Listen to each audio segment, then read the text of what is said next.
I got married 5 years ago and I decided to change my name, I remember feeling really confused and I had a hard time believing that I would ever get used to my new name. I had lived with Alexandra Frances Hayes for 27 years. How would I get used to Alexandra Hayes Robinson? And that's what I chose to do. I ended up taking my last name and making it my middle name because Hayes is important to me. It's also become the name of my advice column and I'm very attached to it.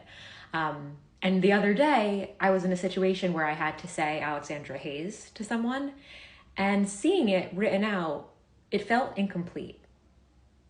And it kind of just made me realize, like, wow, I've really gotten... Alexandra Hayes Robinson feels like my name now, but Alexandra Robinson doesn't feel like my name. Using the three names sort of felt like a condition to myself. It's what made me feel excited about the idea of changing my name. Like Alexandra Hayes Robinson felt right. Just being Alexandra Robinson, that didn't really feel right. And it's so interesting to think about like our choices, because when I did get married, Brian and I talked about all of the different options for what my name could be. We even considered him changing his name too. We talked about me just keeping my name. We talked about both of us changing our middle name to Hayes.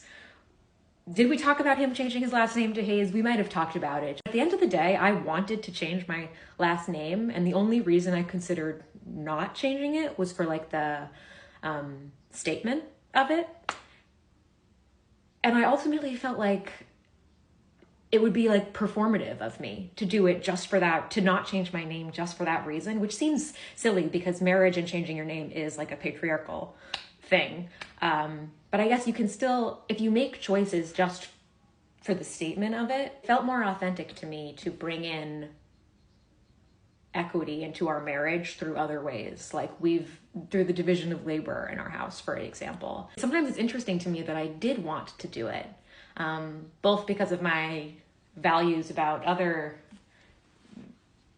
gender-related things, but also because I come from, 2 generations of divorce. My mother is divorced, my grandmother is divorced. My grandmother did change her name again. I think she changed her name originally when she got married, but then she changed it back, Catherine Geraldine DiMatteo, whereas my mom was Dana Maria Tishio growing up, and then she was Dana Maria Tishio Hayes, and she was married for 18 years and kept Hayes, but now she has a different last name because she's married again. And I could totally see a world where as the daughter of that lineage, I would be like, fuck that, I'm not changing my name. I'm aware of divorce. I'm aware of that possibility. Like, why would I do it? But something in me wanted to. And, I just think it's interesting sometimes to think about the choices we make and how we grow into the choices and how our thoughts about the choices can change over time. And, I'm 32. We just celebrated our 5-year anniversary.